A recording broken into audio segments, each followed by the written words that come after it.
Olá, eu sou a professora Mônica e na nossa aula de ciências de hoje nós vamos falar sobre as leis ponderais, que inclui a lei de Lavoisier e a lei de Prost. Mas antes vamos falar um pouco sobre as raízes históricas da origem da química.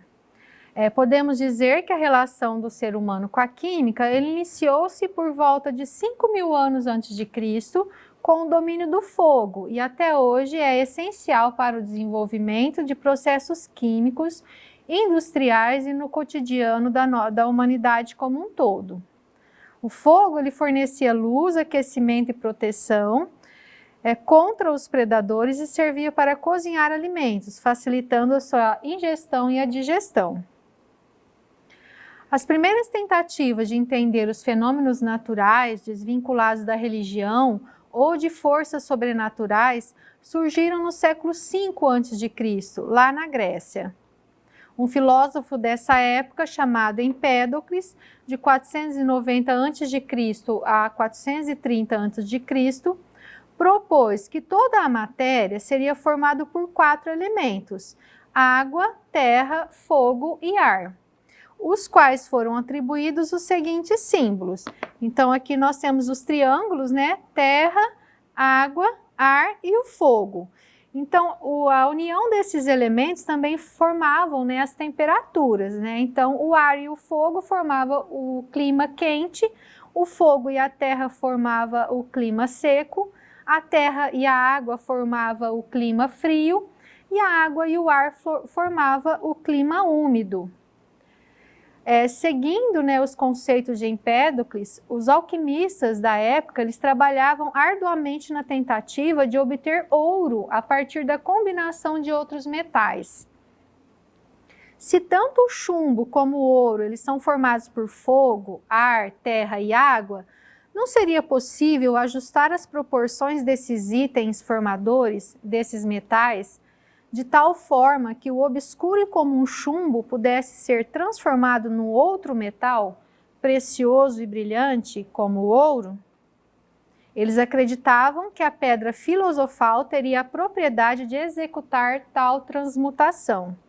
Além disso, os alquimistas também estavam interessados em produzir o elixir da longa vida, que tornaria o ser humano imortal. Então aqui na imagem ao lado, a gente tem a prata, né, como um metal, que seria transformado aí pela pedra filosofal, ela seria aquecida, né, na mistura, e ela transmutaria, no caso, a prata em ouro. Então essa era a ideia, né, e o propósito dos alquimistas. Aqui nós temos a participação de vários filósofos gregos aí no entendimento aí das leis naturais, né, de como que a natureza funciona. Então esses filósofos gregos eles foram os pioneiros no mundo ocidental na elaboração de teorias para explicar a natureza do mundo e as nossas relações com ele. No entanto, né, os filósofos eles divergiam sobre os seus pensamentos e ideias e teorias também, então nem todos concordavam. Então nós temos aqui Tales de Mileto, de 625 a 547 a.C., Aristóteles, de 384 a 322 a.C., Leucipo, no século V a.C., e Demócrito, de 470 a 360 a.C. Eles mais ou menos passaram-se quase 2.000 anos, né, até que novas teorias fossem aceitas e elaboradas. Então, mais ou menos há 400 anos antes de Cristo, os filósofos gregos, Leucipo e Demócrito, eles propuseram que toda a matéria era constituída por pequenas partículas indivisíveis denominadas átomos. A gente já falou um pouco sobre o que são os átomos, né? Então, a partir desse momento, com essa ideia, né, de que toda a matéria é formada por átomos, outros estudos começaram a ser realizados e nós vamos falar sobre um desses estudos que são as leis ponderais. Então, as leis ponderais, elas são a lei da conservação da massa, que fala que a massa do produto é igual à massa do reagente, e isso daí é uma reação química feita num sistema fechado, E temos as leis das proporções múltiplas, feita por Prost. Nessa reação, ela diz que a primeira ordem tem todas as suas quantidades proporcionais a todas, ou seja, a proporção de uma reação, se eu quiser fazer uma nova reação, para que tenha o mesmo resultado, a gente tem que aumentar a composição dos reagentes na mesma proporção. No caso, aumentar ou diminuir, para que a gente obtenha o mesmo produto. Então, a lei da conservação das massas, ela foi proposta por volta de 1775 e foi a primeira das leis das combinações químicas, ou leis ponderais. A segunda lei foi proposta em 1799 pelo químico francês Joseph-Louis Prost, que é a lei das proporções definidas. Aqui a contribuição de Lavoisier com a lei da conservação das massas, que fala que na natureza nada se cria, nada se perde, tudo se transforma. Ou seja, isso significa que em uma reação química a matéria não é criada e nem destruída, apenas transformada. Então Lavoisier, ele foi o pai da química, ele introduziu o uso da balança nas pesquisas químicas, que é um procedimento experimental que garantia a comprovação de diversas teses, como a lei da conservação das massas de sua autoria. A partir do trabalho de Lavoisier, os estudiosos começaram a perceber que os fenômenos químicos apresentavam certas regularidades, às quais foi dado um tratamento matemático, permitindo que fossem expressas na forma de leis. Genericamente, essas leis que relacionam as massas são denominadas de leis ponderais. Aqui nós temos o exemplo da lei de Lavoisier, que nós já vimos, para a gente recordar, que em um sistema fechado a quantidade de matéria não é alterada. A massa dos reagentes é igual à massa dos produtos, e essa ideia deu origem à química moderna. Então, aqui no exemplo que nós temos a reação do carvão ou grafite com o gás oxigênio, e ele vai resultar aqui no gás carbônico. Nós temos a quantidade de átomos participantes dos reagentes é igual dos produtos, e também essa mesma quantidade em massa.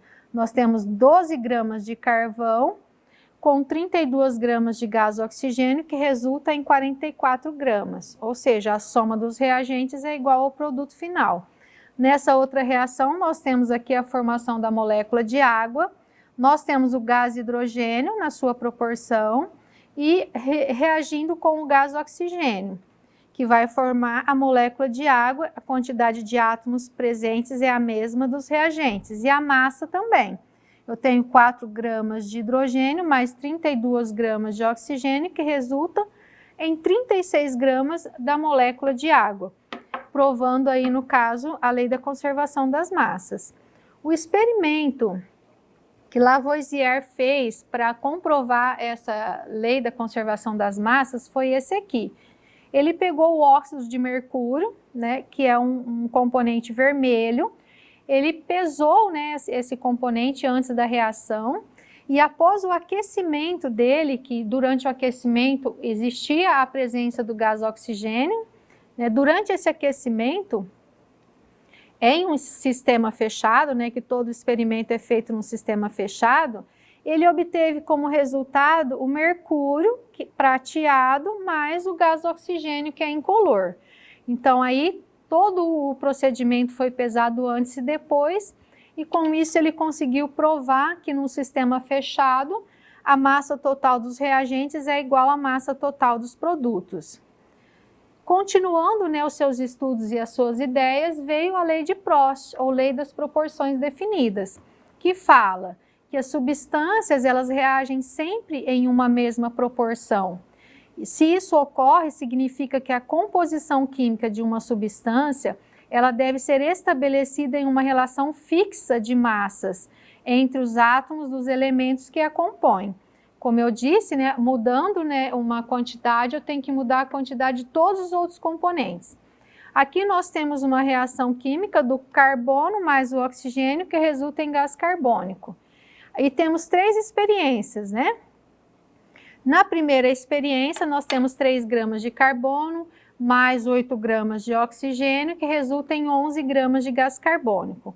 Comparado o primeiro experimento com o segundo, a gente pode observar que houve um aumento, né, da quantidade.